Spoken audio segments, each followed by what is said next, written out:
paano pinagpala siya niya ng Yahweh.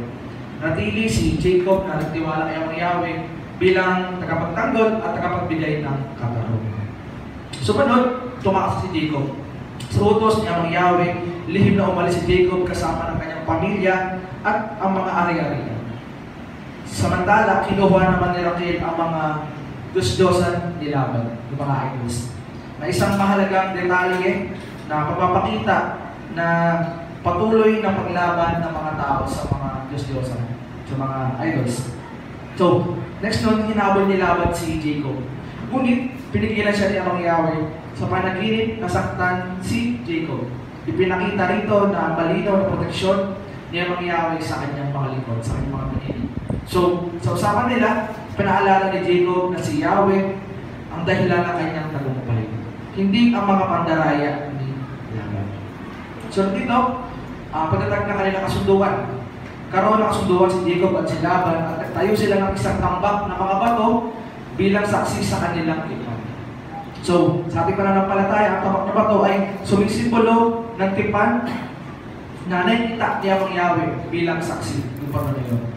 So, sabi rito, ang buong kwento ng verse number 1 ay ang pagkakatiwala kay Amang Yahweh. Si Yahweh, patuloy na gumagawa at maprotekta sa atin at nagbibigay ng direksyon sa buhay ng mga pagili niya. So, dito ay ang pag-iwas sa mga idols o pagsamba sa mga Diyos-Diyosan. Ang ginawa ni Rachel ay pagkuha sa mga Diyos-Diyosan ay magpapakita ng paglalaban, nagbabala laban sa maling pagsamba. So, ang last ay ang pagpapahalaga ng pangako ni Amang Yahweh sa pagitan ni Jacob at Laban ay nagbigay din sa papel ni Amang Yahweh bilang saksi at nakapagpatibay ng mga pangako. So, ang tema ng verse number 1 ay pagiging tapat ni Amang Yahweh sa kanyang mga pangako at ang tawag sa tao na sumusunod sa kanyang mga pananampalataya. Hallelujah.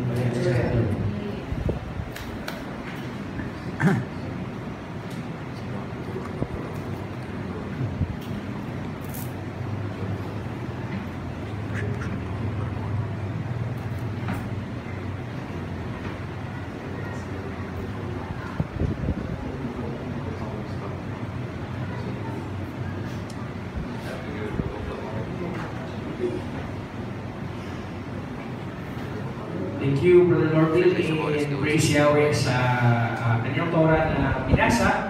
Ano nga yun? Anong chapter na yun, mga kapatid?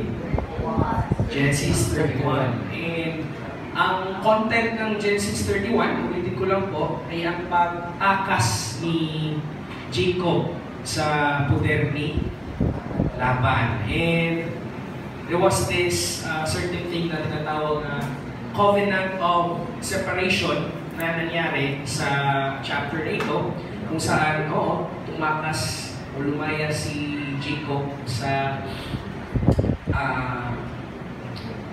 kay Laban for him to go back sa Canaan. Kasi yan yung instruction sa kanya ni Abba. So, nagkaroon ng covenant of separation, kaya hinabol siya ni Laban. So, Jacob and Laban make a covenant of separation and peace. Yun, alam niyo mga kapatid, it's really important for us to have this Torah reading in every Shabbat for us to get a sort of refresher sa Holy Scriptures. Kahit hindi naman siya yung directly nagsisiwalat sa Torah or sa law, yet it will remind us of yung mga accounts or yung story